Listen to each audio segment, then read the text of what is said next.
Vamos compartilhar a minha tela.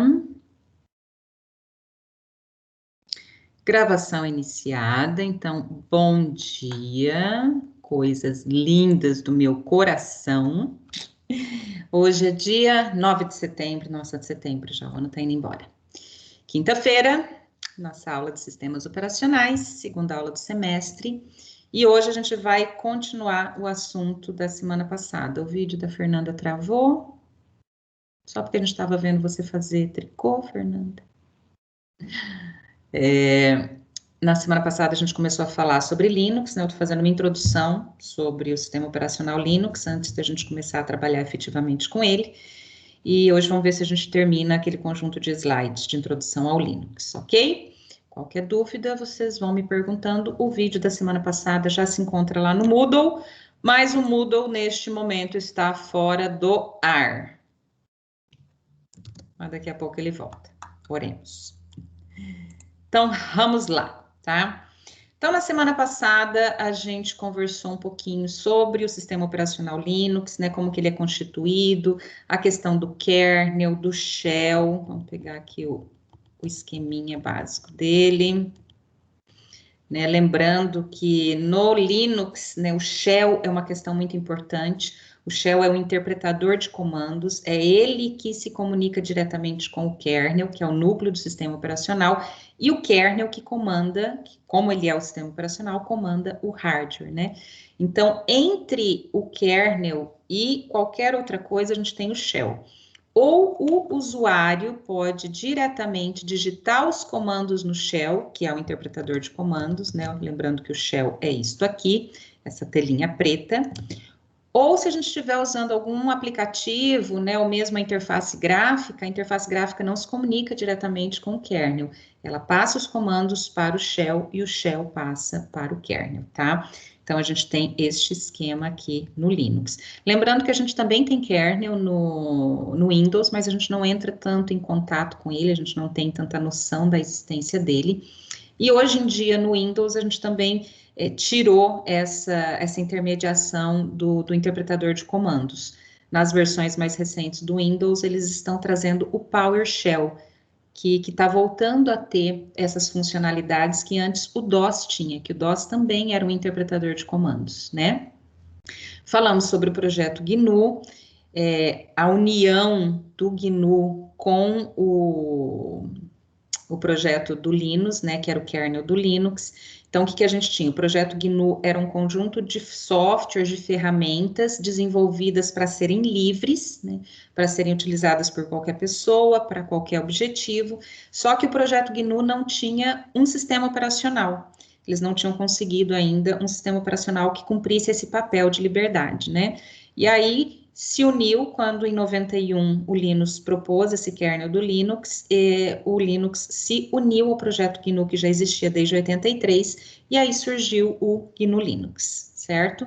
Falamos da licença GPL, né, que é a licença de copyleft, pela qual o Linux é distribuído. Então, é uma licença que garante as liberdades, né, que ele vai poder ser utilizado por qualquer pessoa de forma gratuita, não comercialmente, que ele não pode ser fechado. Falamos do conceito de software livre, né, que para um software ser considerado software livre, ele precisa cumprir 4 liberdades.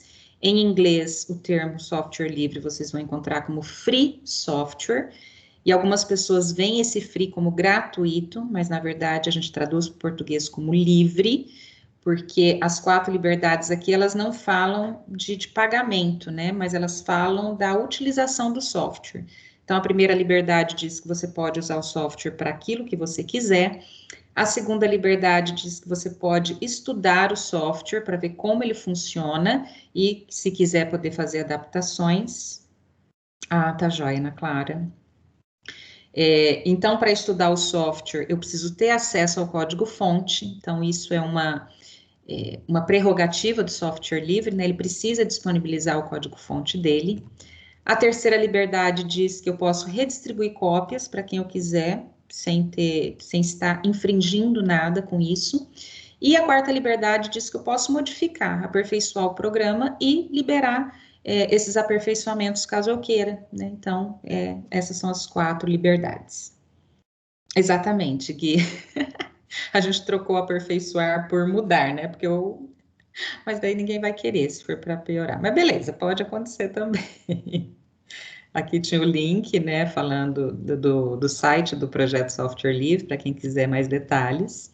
Falamos de requisitos mínimos, né, que não existe uma coisa fixa, tudo depende dos nossos objetivos, então a gente consegue fazer desde uma instalação sem ambiente gráfico, que daí a gente vai precisar de muito pouco hardware, até uma instalação em que a gente coloca um ambiente gráfico muito sofisticado, com vários recursos gráficos assim bonitinhos e tal, e aí a gente vai consumir muito hardware. Então a gente tem a liberdade de fazer uma instalação dependendo da necessidade e do computador que a gente tiver disponível, né? Então é muito variável isso. Falamos que ele é desenvolvido de forma voluntária, ele recebe, né, o apoio de várias empresas, então IBM, Sun, HP, Intel, Novell, hoje em dia até a própria Microsoft colabora com alguns desenvolvimentos de projetos do Linux, tá? Aqui a gente já está entrando numa parte que a gente não viu na semana passada.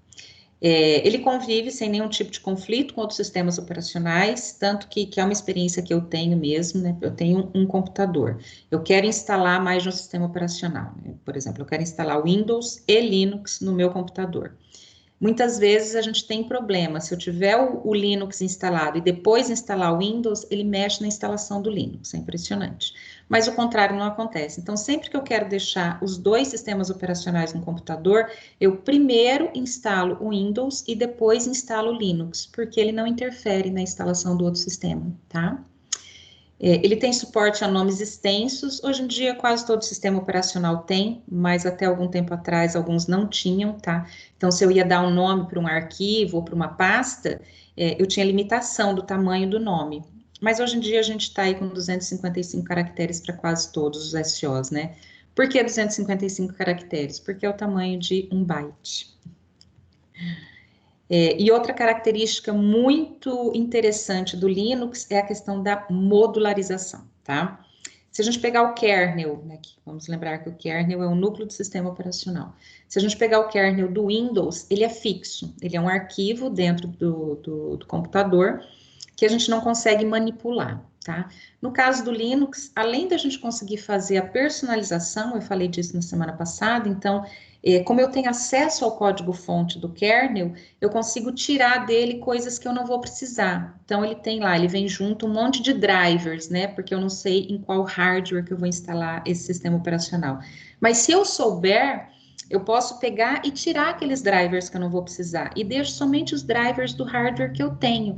Isso diminui o tamanho do kernel, diminui as necessidades de configuração do meu computador. Além disso, o kernel do Linux trabalha em módulos, né, de forma modularizada. Então, quando alguma coisa vai ser utilizada, o kernel carrega esse módulo para a memória. Quando não está sendo utilizado mais, ele retira isso da memória, liberando espaço. Então, isso ajuda também, tá? Isso aqui é uma coisa que eu notei muita diferença quando eu passei, né, do Windows para Linux, para trabalhar com Linux, e hoje em dia vejo mais ainda. Vocês já devem estar acostumados com essa situação, né? Quando o Windows diz que tem alguma atualização e vocês instalam essa atualização. Ai, meu cliente querendo entrar. Deixa eu abrir a porta, senão ele não deixa. Entra, vai deitar aí.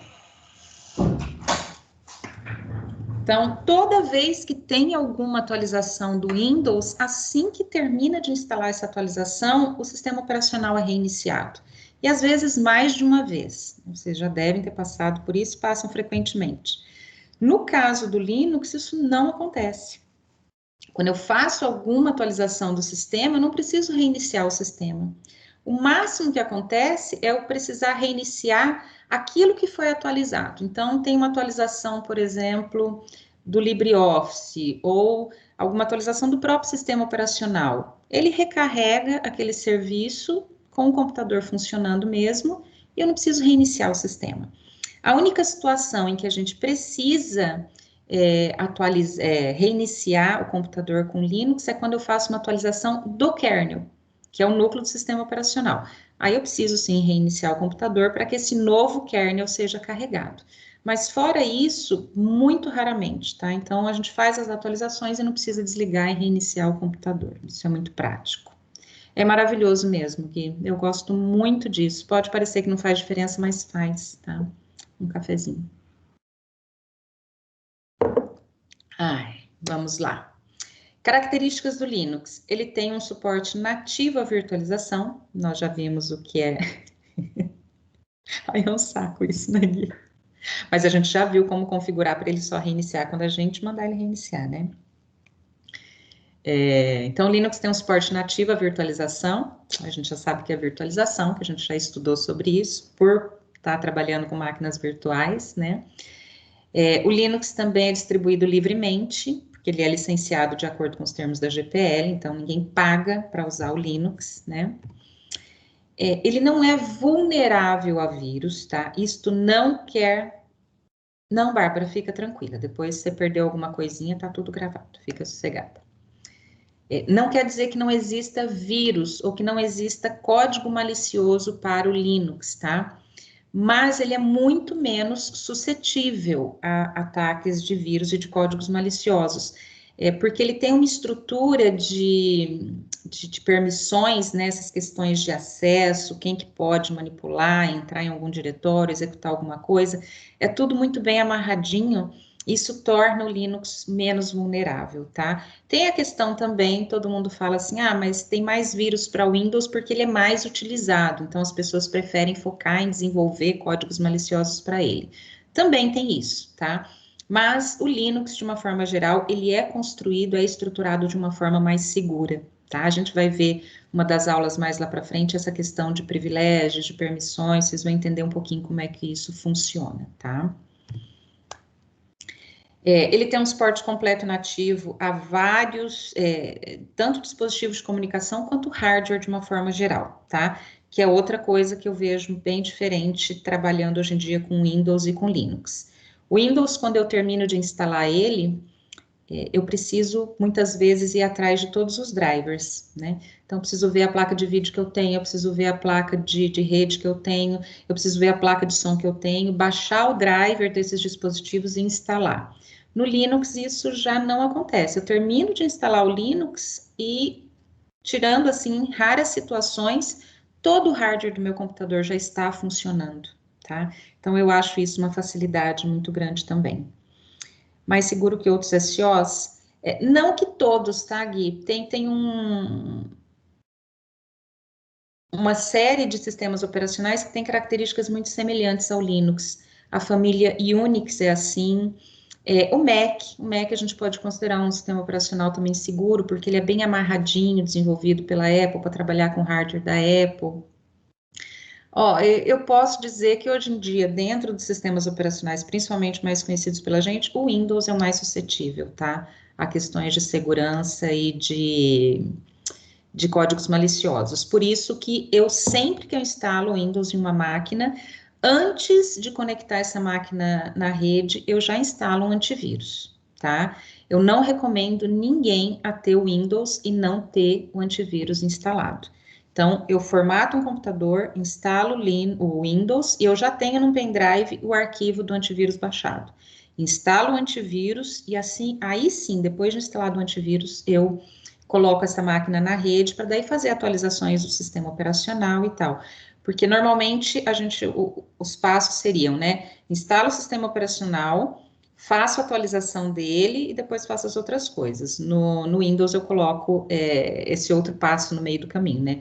Instalo o sistema operacional, instalo o antivírus, aí depois eu faço atualizações, tá? Muito bem. Então, vamos entender o que são distribuições Linux, né? A gente já usou esse termo um pouco antes, vocês vão escutar isso por aí, mas vamos entender o que vem a ser as distribuições, porque é um conceito um pouquinho diferente do que a gente tem do Windows, né? O Windows eu tenho um só, às vezes eu tenho versões dele. Então, eu pego lá o Windows 7 ou Windows 10, eu tenho a versão Home, a versão Professional, a versão Enterprise, que vai tendo mais recursos. Mas é tudo Windows 10, é tudo Windows 7. No caso do Linux, como o kernel é distribuído livremente, né? Eu tenho as ferramentas software livres que são também distribuídas livremente. Então, a gente tem vários grupos de pessoas, né, de comunidades.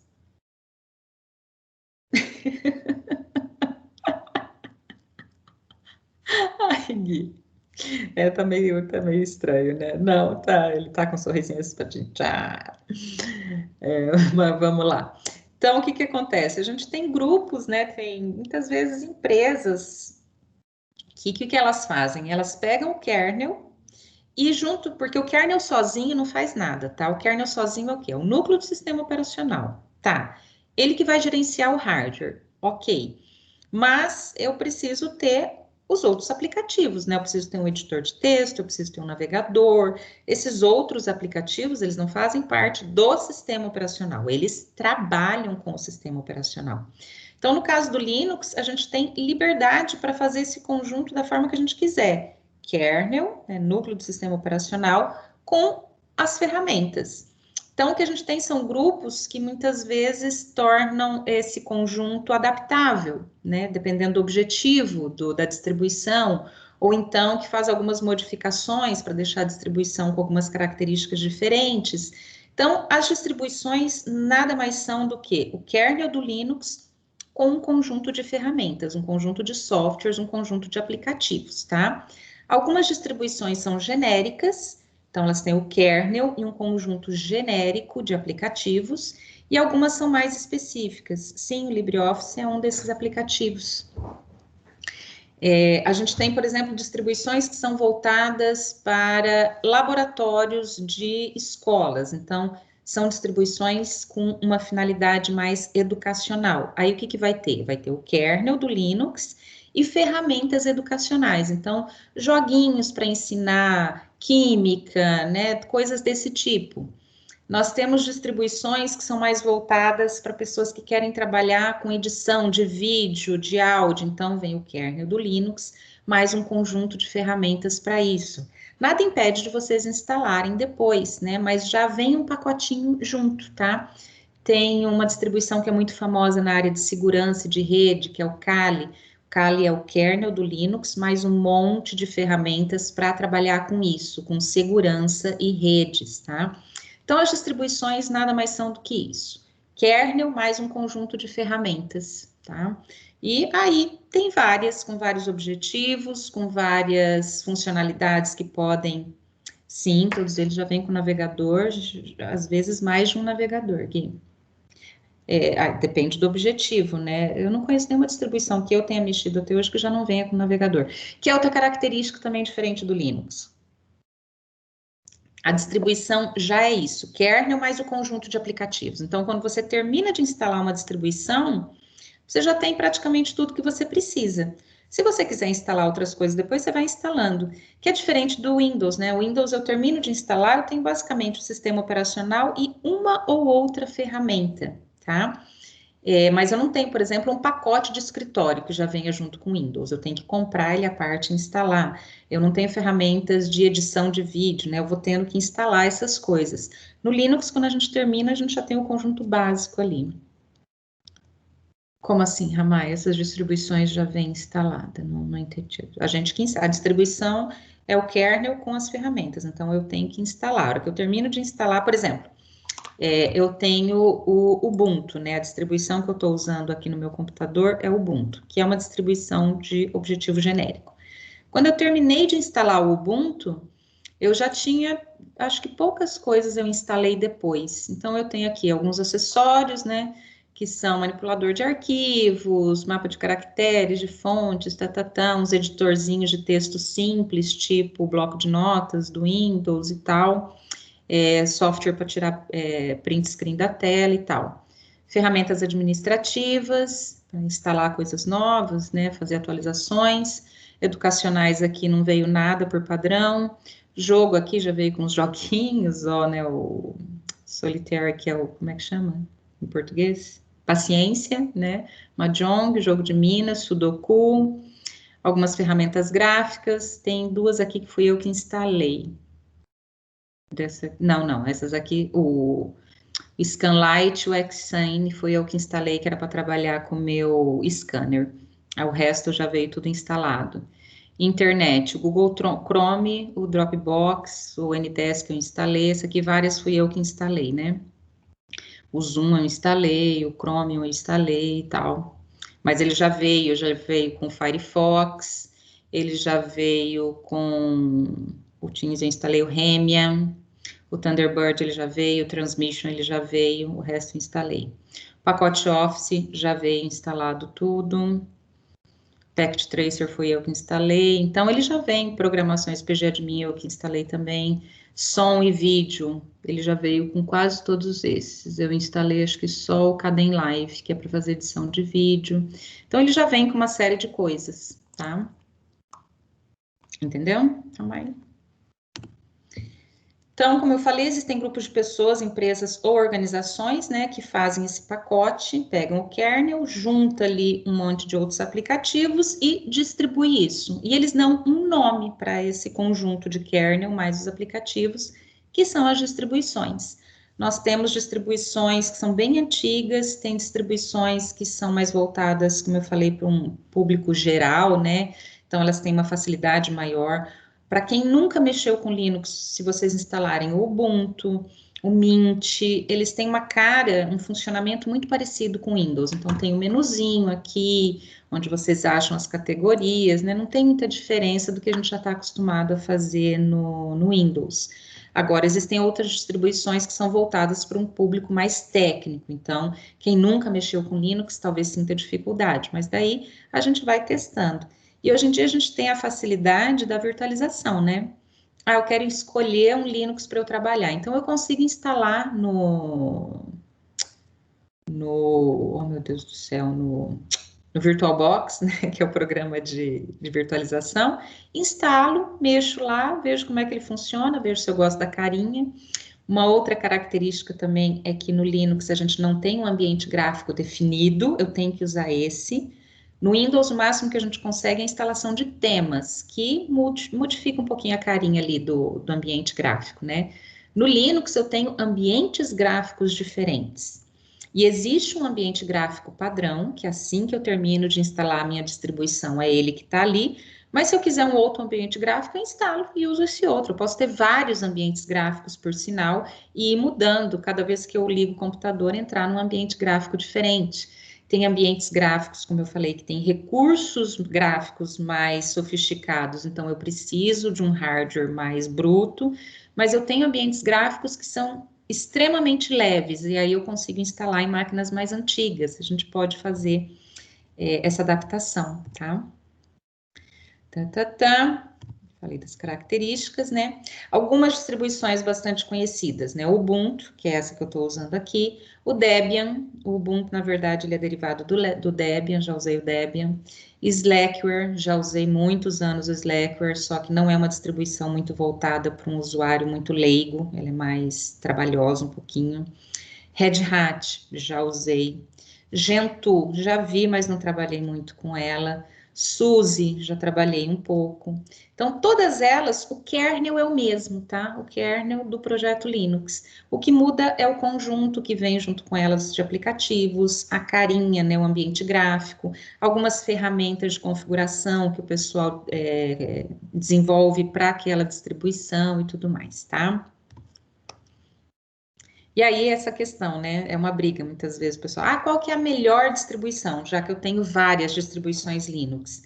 Não existe a melhor, tá? Existe a melhor para você ou para os seus objetivos, tá? Então, eu sou um usuário leigo, nunca mexi com Linux, quero começar agora. Então, existem distribuições que são mais adequadas para isso.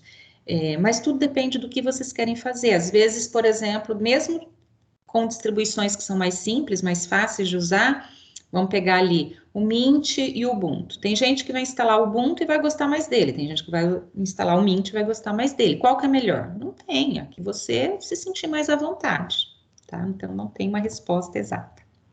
Então, o melhor caminho é testar e ver as necessidades, do para que você quer usar essa distribuição.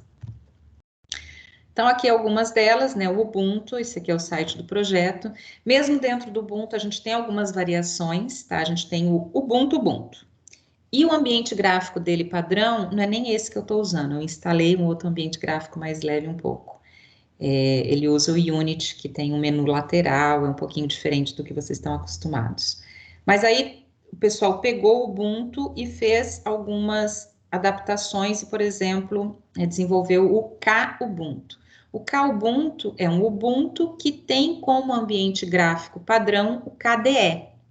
O KDE é um ambiente gráfico bastante pesado. Por quê? Porque ele tem muitos recursos gráficos, ele é muito bonito, mas a gente precisa de um hardware um pouco mais robusto para poder instalar ele. Então, para quem tem um computador mais moderno, gosta do ambiente gráfico KDE, instala o Kubuntu. O Xubuntu e o Lubuntu são Ubuntus com ambientes gráficos mais leve. O Lubuntu mais leve, não lembro qual dos dois é. Tá vendo? Do Xubuntu, o símbolo do ambiente gráfico, esse ratinho, e do Lubuntu, que é o LXZ, eu não lembro como é o nome do ambiente gráfico. É esse passarinho aqui. O Lubuntu, eu sei que ele é muito leve, o ambiente gráfico dele é muito levinho, instala facilmente em computadores mais antigos. O Debian hoje, acho que o Debian junto com o Slackware são as distribuições mais antigas que ainda estão em uso, tá? Que ainda estão sendo desenvolvidas. Porque muitas vezes uma distribuição, ela nasce, alguém desenvolve, né? Cria a distribuição, ela vai sendo utilizada, mas depois o pessoal para de usar. O Debian e o Slackware, eles estão desde 91, se eu não me engano, que é junto do nascimento mesmo do projeto GNU Linux. Já usei, como falei, bastante o Slackware, Debian usei um pouco. O Ubuntu e o Mint são derivados do projeto Debian, porque o Debian não é muito fácil de usar. É uma distribuição mais voltada para um público técnico mesmo. Então, o pessoal fez algumas adaptações, algumas facilitações, vamos chamar assim, e criou outra distribuição, que é o Ubuntu. O Mint também é derivado do Debian. O que significa uma distribuição ser derivada de outra? Significa, por exemplo, que a forma de instalação dos aplicativos, dos pacotes já compilados é a mesma. Então, pacotes que eu tenho para o Debian, né, softwares que eu tenho pré-configurados já para o Debian, eu também consigo instalar no Ubuntu e no Mint. Então, são parentes, digamos assim. O Fedora, já usei o Fedora também. O Fedora hoje em dia é a versão desktop, né, doméstica do SUSE. O SUSE é uma distribuição que hoje está mais voltada para empresas, assim como o Red Hat, e o Fedora ficou uma veia mais doméstica da distribuição, tá? O Mandriva, ele foi uma junção de duas distribuições, tá? Existia uma distribuição chamada Mandrake, é muito Linux. Vixe, você não sabe a quantidade, tem muitas outras ainda, Gui. Depois eu vou ver se eu consigo um gráfico que mostra aqui a quantidade. Não precisa decorar nada, não. Tô só mostrando para vocês, tá? O Mandriva eu acho bastante interessante porque ele tem um pezinho brasileiro dentro dessa distribuição. Existia uma distribuição chamada Mandrake, que se eu não me engano ela era francesa, não lembro, Mandrake de onde que era, a equipe, né, central. E tinha a Conectiva, que era uma distribuição brasileira, desenvolvida por um pessoal lá de Curitiba. E eu lembro quando elas se uniram, eu cheguei a trabalhar com as duas separadas, foi por volta ali de 2004, 2005, acho, que eles uniram os dois projetos e surgiu o Mandriva. O OpenSUSE, como eu falei, hoje em dia o SUSE ele é mais voltado para empresas. O Mint é uma distribuição derivada do Debian também, e é muito facinho de usar. Quando a gente está nos laboratórios lá, que a gente vai começar a instalar, né, na máquina virtual para trabalhar, lá no Instituto a gente costuma instalar o Mint, e eu acredito que é a distribuição que eu vou passar para vocês também, quem quiser instalar na máquina virtual do computador para trabalhar. Para quem tem um computador um pouco mais antigo, então, não é muito não, Gui. As interfaces gráficas, até tem uma interface gráfica um pouco mais leve dele, mas tem uma outra distribuição que é bem levinha. Eu deixo as duas opções. Para quem tem um computador um pouco mais recente, instalo o Mint. Para quem tem um computador mais antigo, eu deixo uma outra distribuição, que ela vem com um ambiente gráfico bem mais leve, tá? Eu deixo essas duas opções para o pessoal instalar. Vixe, tem Linux para tudo. Eu consegui instalar um Linux uma vez, tem uma distribuição que chama Puppy, de animalzinho de estimação, né? De cachorrinho, inclusive o símbolo é um cachorrinho. Que é uma distribuição com um ambiente gráfico muito leve. Eu consegui instalar uma vez num computador muito antigo que a gente recebeu de doação da Receita Federal. Nossa, tá tudo travando hoje, gente. O que que tá acontecendo? Será que foi a chuva da noite?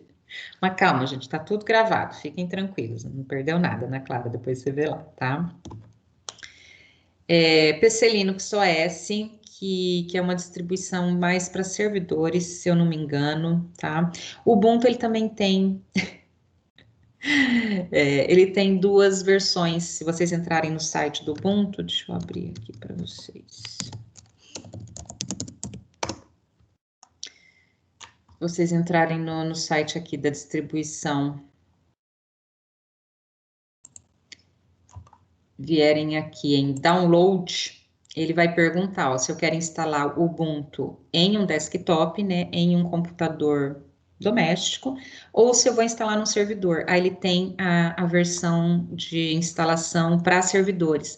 Qual que é a diferença entre as duas? Além de algumas ferramentas, né, que tem em um, que talvez não tenha no outro já instalado, nada que eu não possa instalar depois, mas que já não venha na instalação. A instalação do Ubuntu Server não tem ambiente gráfico. Então, eu já faço uma instalação voltada para um servidor mesmo. E aqui embaixo da página, ó, tem o Kubuntu, o Lubuntu, vixe, aqui ainda tem outras, ó, Ubuntu Bug, Ubuntu Mate, Ubuntu Studio, o Xubuntu, Ubuntu Kylin, então tem outras aqui, versões pra gente, né? E o Ubuntu, ó, tem a versão para ser instalada em Mac e Windows. Em Mac e Windows, como assim, gente? Ah, para fazer máquina virtual. Não tinha entendido essa opção, né? Porque tem as arquiteturas, né? ARM, IBM Power, isso aqui diz respeito ao processador. Eu vi Mac e Windows aqui, mas é por causa da virtualização. Sim, Gui, isso é uma coisa bastante interessante, não só do Ubuntu, mas de todas as distribuições, tá? A gente viu quando a gente foi instalar o Windows na máquina virtual que eu baixo uma instalação do Windows com um idioma já, né? A versão, inclusive, que eu tinha, que eu instalei na máquina virtual para mostrar para vocês, era em inglês. E só no Windows Enterprise, não sei, tem só uma das versões em que, depois de instalado, eu consigo mudar o idioma. Se for a Professional, se for a Home, se for a Start, eu não consigo. Instalei em português, eu tenho que usar em português. Instalei em inglês, eu tenho que usar em inglês. As distribuições Linux, não. Eu já mudo. Então, o Windows 10 depende da versão, porque, como eu falei, eu tenho o Windows 10, o Starter, o Home, o Professional, o Enterprise. Eu acho que tem uma outra versão ainda além da Enterprise. É só na mais completa que, depois de instalado, eu consigo baixar a biblioteca de outros idiomas. Nas outras, não. Eu tenho que comprar outra versão. Eu acho isso uma coisa impressionante, mas tudo bem. No caso do Linux, não. Eu tanto consigo mudar o idioma na instalação. Quando eu for instalar na semana que vem na máquina virtual, vocês vão ver lá a lista de idiomas que eu tenho para fazer a instalação. E depois de instalado, eu posso mudar para o idioma que eu quiser também. Então, aqui a gente tem liberdade a qualquer momento. Na instalação, quando eu estiver usando, mudo para aquilo que eu precisar. Tem uns idiomas, inclusive, muito interessantes. Alguém já ouviu falar em Esperanto? Eu descobri esses dias que tem uma escola de Esperanto aqui em Votuporanga. Esperanto, então, Gui, para quem não... Professora, tinha uma lojinha aqui que a moça ensinava Esperanto em inglês. Aí eu acho que ela ganhou tanto dinheiro que ela abriu uma loja mais no centro. Então, acho que foi essa mais no centro que eu vi esses dias uma plaquinha, ensina-se Esperanto Mas Full. era uma casinha bem simples, Ah, professora, não, eu que vi ficava uma todas as lojinha crianças mesmo. lá. Para quem nunca ouviu falar, né, o Esperanto foi um idioma criado há alguns anos que o objetivo era ser um idioma universal. Então, ele une características de vários idiomas, de português, inglês, de alemão, de não sei o quê. É uma união, é uma coisa muito louca. E quem fala Esperanto pode instalar o Linux em Esperanto. Olha que coisa maravilhosa. E o Gentoo também é uma distribuição mais genérica. Ele eu só vi a carinha, assim, nunca trabalhei muito. Slacker, o Slacker tem um lugarzinho guardado no meu coração, gente. Trabalhei tantos anos com ele. E aqui tem alguns links. Esse ano eu não testei. Todo ano eu testo, esse ano eu não testei.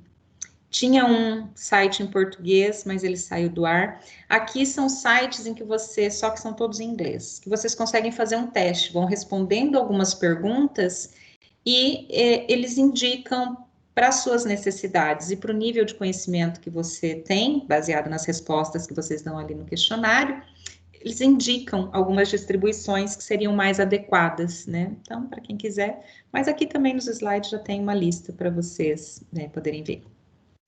E aqui nós temos um vídeo de semelhanças e diferenças, né, características do Linux e do Windows. Não vou passar agora, vou deixar para vocês verem. Não coloquei atividade semana passada, mas calma que vai sair atividade com os vídeos que estão aqui nesses slides. E é isso. Conseguimos terminar dentro do tempo. Então, isso aqui vai ser introdução. Na semana que vem, eu vou fazer a instalação para vocês na máquina virtual, vou fazer a criação da máquina, que é o mesmo processo de criação daquele que a gente fez para o Windows, e aí depois vou fazer a instalação. Vou usar o Mint para essa máquina virtual que eu vou criar, então daí depois lá no Moodle eu vou deixar o link do site do Mint para quem tiver uma máquina que suporta, né? E vou deixar o link de outra distribuição mais leve para quem tiver uma máquina mais antiga. Para quem não conseguir instalar de jeito nenhum, às vezes, por exemplo, professora, eu estou só com o celular, não consigo o computador e tal, ou então no meu computador não dá para instalar nada, não tem mais espaço, por que motivo for, alguém não conseguir fazer a instalação na máquina virtual do Linux, eu também vou deixar um link para a gente ter, porque basicamente o que a gente vai usar é isso aqui, né? Eu vou mostrar um ambiente gráfico, ali algumas características, mas a nossa disciplina agora no segundo semestre vai ser basicamente trabalhar com o terminal, com o interpretador de comandos. E para quem não conseguir instalar o Linux de jeito nenhum, eu vou deixar um link que é um terminal que a gente pode usar via navegador. Então, entra no navegador no link que eu passar e aí digita os comandos ali e vai me sentindo hacker. É chique mesmo, Gui, eu adoro. Então, dá para colocar em prática os comandos, os exercícios, tudo aquilo que eu for passando. Quem não conseguir instalar na máquina virtual, consegue trabalhar no interpretador de comandos, no Shell, via navegador, tá? Tem essa possibilidade. Então, não se preocupem que todo mundo vai conseguir, agora no segundo semestre, fazer a parte prática. E isso. Agora estou aberta a dúvidas e perguntas. O duro que eu olho não entende nada. Porque você nunca trabalhou, Gui, né? Você não sabe o que fazer. A primeira vez que eu peguei um ambiente assim foi no DOS, tá? Quando eu comecei a mexer com computadores, foi exatamente em 1990. Olha, gente, como eu tô ficando velha, né? Foi a primeira vez que eu comecei a mexer num computador. Naquela época não existia, né, a possibilidade de um ambiente gráfico. A própria Microsoft não tinha um sistema operacional com ambiente gráfico. O sistema operacional da Microsoft naquela época, bem raiz, é quase assim uma dinossauro. Né? O sistema operacional da Microsoft naquela época era o DOS, tá? E o DOS era isso aqui também, era só o interpretador de comandos. A primeira vez que eu sentei na frente do computador, eu fiquei olhando para aquilo e falei, gente, eu faço o que agora aqui? Né? Porque eu também não entendia nada. Aí você vai aprendendo, né? Então, é por isso que a gente vai ter essas aulas, Gui, porque vocês nunca mexeram. Então, eu vou mostrar desde o comecinho, desde os comandos mais simples até comandos bem mais elaborados, que aí sim vocês vão se sentir hackers. A gente vai aprender a fazer umas coisas muito legais, tá? Vou mostrar para vocês que, inclusive, dá para a gente acessar páginas web. Eu tenho navegadores em ambiente modo gráfico, em ambiente modo texto. Então, se eu estiver trabalhando num servidor que não tem modo gráfico, porque aqui eu estou trabalhando no terminal, mas se eu precisar fazer uma pesquisa, né, eu venho aqui. Num servidor, a gente não tem isso aqui, a gente só tem isso aqui. Então, foto não, né, Gui? Para abrir foto eu preciso do ambiente gráfico, mas dá para ouvir música, por exemplo, né? Tem várias coisas que a gente consegue. Porque o que que acontece? Hoje em dia a gente só tem ambiente modo texto puro em servidores. Em servidores a gente não abre uma foto, né? No caso do navegador, quando eu acesso alguma página no modo texto, ele escreve. Por isso que vocês já viram em DWS, vocês já inseriram uma imagem numa página na disciplina de DWS? Sim, professora, era a coisa mais difícil no começo e Então, continua sendo sempre dar errado, mas a gente tenta. então, tem uma tagzinha quando vocês inserem, não sei se vocês chegaram a ver, que é Alt, que vocês A da escrevem descrição, de isso, um descrever texto a imagem, alternativo. a gente tem que fazer Isso. lá. Quando vocês inserem essa tag alt, né, inserem uma imagem com esse texto alternativo, ele serve para várias coisas. Uma delas é, por exemplo, para o leitor de tela. Quem tem deficiência visual, a gente tem uma ferramenta nos sistemas operacionais, né, que pode ser instaladas, que é o leitor de tela. E aí, quando você passa por uma imagem, o leitor de tela fala para a pessoa o que está escrito naquele texto alternativo. No caso do navegador modo texto, ele escreve aquele texto alternativo no local onde teria a imagem, tá? Eduardo, eu uso no meu computador de uso pessoal, eu só uso Linux, tá? Porque tirando algumas coisas muito específicas, não existe nada que a gente não tenha uma ferramenta software livre que possa ser instalada no Linux para fazer aquele papel, tá? Então, por exemplo, eu uso Windows e uso o Microsoft Office, que é Word, Excel, PowerPoint, tá.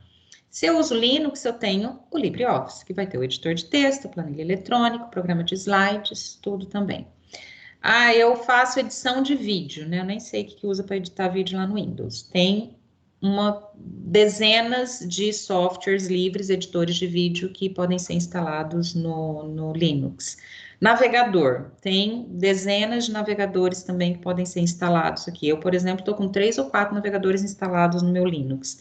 Então, essas coisas mais básicas, que situações que eu já vi de pessoas que têm dificuldade em usar o Windows por causa de alguma ferramenta bem específica. Engenheiros e arquitetos, por exemplo, que usam o AutoCAD, o programa chamado AutoCAD, que é desenvolvido pela empresa Autodesk, que é um programa que faz plantas, né? Ele tem até algumas outras ferramentas para trabalhar junto, para fazer projeto 3D e tal. O AutoCAD, a Autodesk não faz instalação do AutoCAD para Linux. O AutoCAD só pode ser instalado em Windows. Então, quem trabalha... Ah, tá, o Movie Maker. Ele é de graça, mas não é um software livre. Ele é uma ferramenta da própria Microsoft que ela disponibiliza para quem usa o Windows, né? É o editor de vídeo. Aqui eu tenho pelo menos uns 3 editores de vídeo instalados, né? Cadê meu... Né? O Voco Screen, não, o Voco Screen para gravar tela. Esse aqui é um player de vídeo, Spotify, Rhythmbox para organização de coleção de música, é muito legal. Editor de vídeo. Esse aqui é um programa para trabalhar com a webcam. E o Celluloid, que é para é um player, né, de vídeo. Então, esses dias, eu precisava de um editor de vídeo. Pesquisei lá, editores de vídeo para Linux, né? Tinha uma página lá que tinha os 10 melhores editores de vídeo para Linux. Então, nesse sentido, Eduardo, tem pouquíssimas coisas que você só conseguiria fazer no Windows, tá? É que a gente está acostumado. O máximo que vai acontecer é a gente ter que se disponibilizar a aprender uma outra ferramenta, porque a gente estava acostumado com uma anterior. Mas são poucas as coisas que quem usa o Windows precisa, porque só consegue fazer no Windows, tá? E eu depois que eu comecei a trabalhar com Linux por necessidade, não foi escolha. Tá, deixa eu voltar para cá. Parar de compartilhar minha tela, se eu precisar eu compartilho de novo. Eu quando eu fui trabalhar, primeiro na faculdade, né, quando eu fui fazer meu TCC, o meu orientador trabalhava com Linux, ele falou, tudo bem, eu te oriento, mas você vai ter que fazer as coisas em Linux, então eu tive que aprender. Aí depois ele me chamou para ir trabalhar no centro universitário onde eu tinha me formado, assumi os laboratórios acadêmicos, eu sei, Gui. Então, e lá os servidores eram Linux, depois eu fui cuidar da rede e dos servidores Linux da instituição. Então, foi um caminho, eu gostava da área de redes, mas eu nunca tinha trabalhado com Linux. Então, quando eu comecei a trabalhar com Linux, foi por necessidade. Mas depois que eu comecei a trabalhar com Linux, eu não consegui mais voltar para o Windows. Tanto que, assim que eu comecei a trabalhar no meu emprego, né, com o Linux, eu acabei trazendo o Linux para minha máquina pessoal também, Eduardo. Então, eu não vejo nada assim, num caso não muito profissional, como você falou, e com uma necessidade não muito específica, eu não vejo nada que impeça, tá? Mas o que, que eu recomendo hoje? Com a possibilidade da gente criar máquinas virtuais. Se no seu computador você consegue fazer isso, instala o VirtualBox, baixa algumas instalações de distribuições, instala aquela distribuição Linux, mexe com ela, vê o que você acha, porque na época que eu comecei a trabalhar com Linux, não tinha essa possibilidade. A gente tinha, sim, mas eu já vou falar sobre isso também, Gui. Não tinha essa possibilidade de máquina virtual. Então, o que a gente precisava fazer? Instalar na máquina física mesmo. Então, eu tinha que fazer a instalação de, né, tinha o Windows e fazia uma outra partição para instalar o Linux. Instalava o Linux fisicamente, usava, falava, não, não é isso que eu quero. Eu tinha que instalar outro. Hoje em dia, com máquina virtual, é muito fácil. Então, Gui, sim, o pessoal da EDI trabalha, né, da Engenharia Civil trabalha com AutoCAD, sim. Na verdade, eles conseguem trabalhar porque a gente tem uma parceria acadêmica com a Autodesk, então ela libera instalação nos laboratórios e para os alunos também de forma gratuita. Mas se você se formar e abrir um escritório, aí você precisa pagar a licença do Autodesk, que não é nada barata, tá? Deixa eu ver aqui como é que tá hoje em dia. Tem gente que usa pirata, tem muita gente que usa pirata, porque a licença do AutoCAD não é nada. Só que eu falo, né? Você quer usar? Então usa da forma correta, né? Não tem jeito. Cadê? Esses dias eu tinha feito até uma apresentação, fui falar de software livre. O dinheiro ganha bem. Mas dependendo do escritório, SketchUp, não. AutoCAD, quanto custa?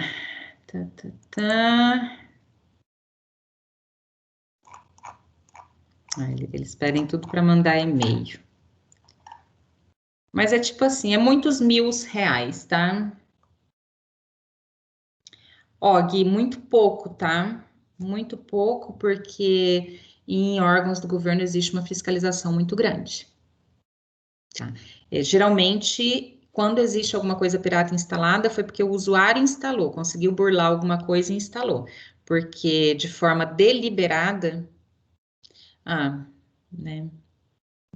É que tem, na verdade, tem duas situações, Gui. Instala, não paga licença, mas também não craqueia, tá? Essa é uma situação. Você está usando o Windows sem pagar licença, ele fica com aquela tela preta, né? Escrito que aquela licença, que aquela versão não é licenciada.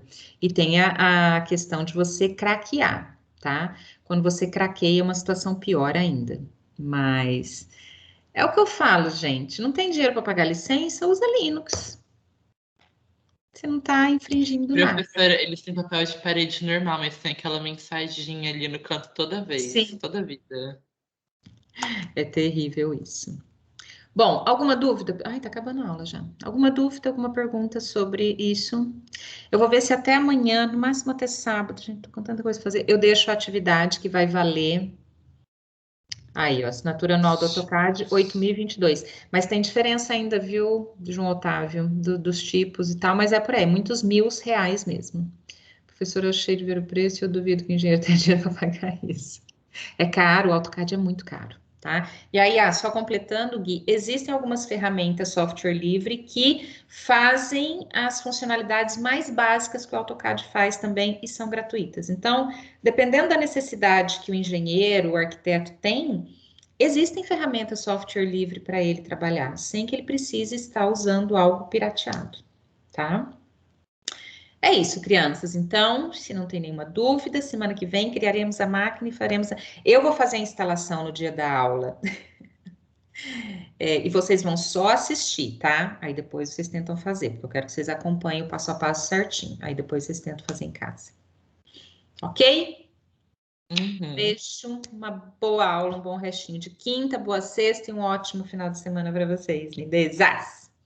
Bebam Eu água. espero que ele não exploda, gente. Porque é só isso que falta, professora. Ai, Ele obrigada. dá tanto problema para mim, professora, Tchau, você não tem Carlos. Tchau, noção. Saulo. Ai, tem época que é assim, Gui, vem tudo de monte, mas calma que vai melhorar. Tchau, professora. Tchau, Obrigada Ramai, pela tchau, aula. Yasmin, tchau, Sofia. Beijo, meus amores. Tchau, Tchauzinho, Marianinha. Tchau, prof. Gui. Vai malhar, viu, mulher? Boa Eu sorte. já fui na academia, já fui no Pilates hoje, amo de Deus. Pode ir de novo, amor. Você ainda tem muitas horas aí pela Tchau, frente. João Otávio. Hoje eu tenho um monte de reunião de aula para preparar, louco. Tchau, Maurício. Ai, não parei a gravação. Parei. Ah, não parei nada.